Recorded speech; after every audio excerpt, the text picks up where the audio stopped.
Welcome to our EcoPlus program. In our last episode, we learned how Kampala Capital City Authority is managing waste around the city. Today, we are going to Nakasero Market in Central Division to see how Kampala Capital City Authority, through collaboration with Protein Uganda Limited, is managing organic waste.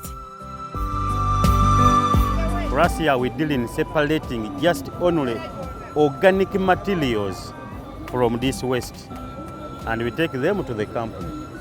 Yeah. So that's your sorting. You do kind of sorting. I'm just sorting. After sorting, then we load them on the car, then we take them to the company. How do you find the exercise of sorting the organic from the non-organics? Because I'm seeing it is all types. You find umbrella, plastics, cloth, and yeah, that is the most dangerous thing we are finding here, because we are finding people, they do mix the organic and non-organic. That's why we are here to sort them, so that we take only the organic ones. Those people, if they can help us and they do separate, so that we find the organic material already on their own in the separate places. That one I think it can be very easy. Even you cannot even waste a lot of time being here collecting.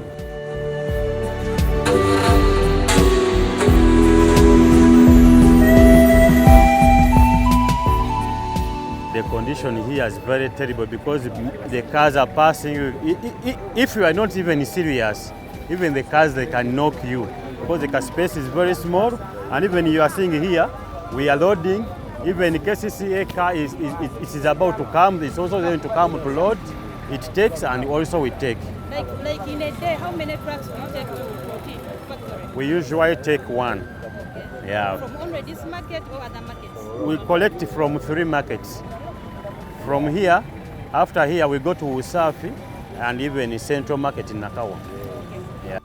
Marura Protein Uganda Limited has ventured in breeding black soldier flies with the aim of providing fertilizers to farmers and promoting environmental conservation. At Larvae branch is where black soldier flies are bred. To begin with, pupae is brought from the Bugolobi site, and on reaching here, we have to house it into our larve cages that are within the greenhouse. Within the larve cages, we do expect the pupae to turn into the flies, that is the flies eclosing or emerging from the pupae. When the flies emerge, of course, they will populate the larve cage, as we can all see, and we expect the male black soldier flies and the female black soldier flies to engage, thereby fertilization taking place and of course giving us our ultimate goal, which is the fertilized egg. After a life cycle of around 7 days, the flies do die off. Then we have to empty the cage, removing the dead flies and the pupa casings. Those are the casings from which the flies had emerged. When the pupa casings and the dead flies are removed, we now prepare the larve cage for what? For feeding. Feeding, that means we are putting another batch of pupae. So this actually happens on a daily basis, whereby we do input fresh pupae into the larve cages, and of course, after a given period of 7 to 14 days, we do empty them. Talking about what a larve cage is, a larve cage is simply a net structure that is housing a given cohort of same-aged flies. That means a same batch of flies, not until their lifespan is due. The larve cage is having different components that include the eggs, which are the egg-laying media. Some people do refer to them as the egg traps. And these are actually the eggies. These are the traps where we do expect our eggs, our flies to lay their eggs. And of course, we do pick them out on a daily basis to make sure that the eggs are collected and of course taken into the incubator where they do get the enhanced environment for hatching. We do have the attractant containers and dishes where we do expect to put our eggies such that our flies are attracted to come and lay into our egg-laying medias. However, they are attracted by the attractant substrate contained in the attractant dish. We do have a cotton or water source that consists of cotton wool placed on a cardboard because of actually its high absorbent characteristics. It enables the flies to have water and live down. Yeah, so it is our role to make sure that this water source is actually having water in good amounts such that our flies can do what? Can get access to water the whole day. We also have the attractant cloth, which is a yellow cloth or an attractive colored cloth that enhances breeding or mating. That means it is attracting the male fly and the female fly, of course, to engage, and thereby we increase chances of having a fertilized egg within our what? Within our eggies. Those are the egg traps. The conditioning is all done automatically within the greenhouse, whereby the shading net opens and closes depending on what parameters have been set. Of course, those are the parameters that suit maximum production of our black soldier flies. However, the shading net is to provide the shade. Then we have the side rolling windows that still open and close automatically to ensure ventilation within our greenhouse. We do have the light or the lamps that do emit, of course, heat. They are modified to give us the light and also emit some heat to make sure that the temperatures within the house are those that are optimum for production.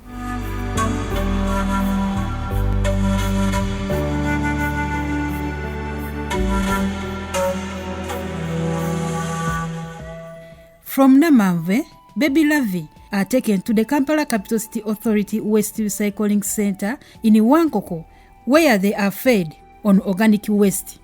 Simon Kasubi, Assistant Production Manager, takes us through the process at Wankoko.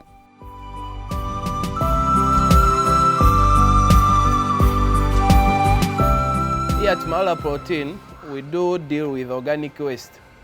And currently, this is our organic waste that we receive from Ovolio. So here is trying to feed the shredder, which cuts it in 2 pieces for it to become finer in order that we can store it in our drums for fermentation of 4 days and above. Yes. Then after shredding it, as it's doing, feeding the machine, it's shredding. So after shredding, we shall get that drum, store it, and it has to be airtight to cut out oxygen. So when oxygen is not on, it ferments further. So in that process, we take 4 days and above for it to ferment. So we put it in this drum, we seal them, make them airtight, take them to the storage. So as it's feeding, it crushes the waste into smaller particles, other finer particles that can be fed on by the young larvae or the baby larvae, which are 5 days old. So in this process, after the machine has chopped it into pieces, we do seal our drum. And the drum has to be airtight for it to ferment. The more it ferments, the more softer it becomes, which helps the other baby larvae to feed on it easier. Yes. From here, we have to take our drum of that waste, the storage where we'll put it to ferment. So this drum will be here for 4 days and above. It depends on our storage containers we do have. So when it's here for 4 days and above, I'll take it back to this side. We do have a mixer. When we put it on, it mixes this feed till it gets out in this format.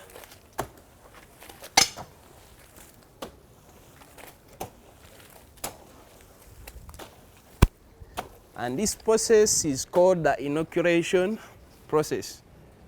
Here I'm going to prepare the feed for putting in our baby larvae or the young maggots. So in each crate of this size, I put in 12.5 kilograms of the feed, like this. So here I'm doing what we call the inoculation. So this feed, I take it to the warehouse. After putting in this feed, which is 12.5, I will have to take it to the warehouse where we do put it on the pallets. So here, these are our baby larvae that I'm going to put in this feed. They are 5 days old. So I'm going to put in my 30 grams. In the feed I've gotten from the other mixer, the mixing area. So here I'm introducing the baby larvae, which is called the inoculation process. So when I put in these 30 grams here, they will feed. Then I will have to put it on the pallet, that side up, and it will feed on that mixed food for 7 days. So the 30 grams that I've put on a crate will turn to 1.5 kilogram in 7 days. Joseph Luswabi, Chief Production Officer, Maura Protein Uganda Limited, explains what persuaded them to start up. There are basically actually 4 problems that ignited us. A lot of waste as is being produced, whereby today we are actually at KCCA, and there was nothing like sustainable to manage this organic waste. 2, the high unorganic fertilizer being used and the lack of viable organic fertilizers that farmers would probably use easily. So that wasn't there. And then the low quality feeds, especially the protein sources. Initially farmers were using fish meal, of which you could find that a lot has actually sand. So that wouldn't actually guarantee the production vis-a-vis the investment. But then we are now trying to train farmers how best they can produce their own feed as well, the high youth unemployment. So all these problems ignited and inspired Protein to actually offset. Now, you see this book? A practical guide how to raise the black soldier fly larvae. This is our first edition, training farmers the step-by-step process. It just came out on Saturday, that is recent, showing you what are the necessary steps that one can actually go through to actually produce their own feed. And how massive is that? So we are going to always keep producing these books to educate the farmers that it's very, very possible to lower our cost of production if we can actually raise the black soldier fly larvae. If a farmer was actually to do this entire chain, it becomes very complex and a little bit very expensive. However, as I told you before, a farmer doesn't need to worry about the breeding side. Using 20,000, a farmer can buy a kilogram of baby larvae. I'm going to show you a kilogram of baby larvae. The baby larvae will take 7 days and they can actually attain a maximum of about 40 kilograms of larvae. 7 days. Can you imagine? They're obtaining 40 kilograms of larvae. They are using about 250 kilograms of organic waste. So they're obtaining the larvae as well. They're obtaining the organic fertilizer. So this becomes very simple for them. All they need to do, get the baby larvae, 20,000, get a kilogram of larvae, of baby larvae, feed to your waste, leave. 7 days, harvest. What are the challenges faced in the business? Yes, the challenges are very, very, very many, because for us to reach this level, it has taken us more than 4 years. First of all, the entire chain is complex. We didn't have anyone to copy from. We didn't have anyone. Wherever the internet was, you try to see, but then it is doing something else. So it has taken us a lot of capital to find out, a lot of investment to figure out actually where does the business, how does the farmer benefit. That is why we've actually come up with this book. It is knowledge that we've obtained over a period of more than 4 years. It is actually money that we've got here. But then here we are sharing it at an affordable cost so that someone can actually easily learn and enrich themselves on how best to produce. For someone who is interested to work the same journey as we've taken, we don't have any problem with that. However, we actually discovered that it's better if a farmer just concentrated on something, especially like the 7-day cycle. It would be very much easier compared to the entire complex chain. With increasing climate change and environmental degradation, protein formula is the best way to go in conserving our environment by venturing in opportunities in wastes.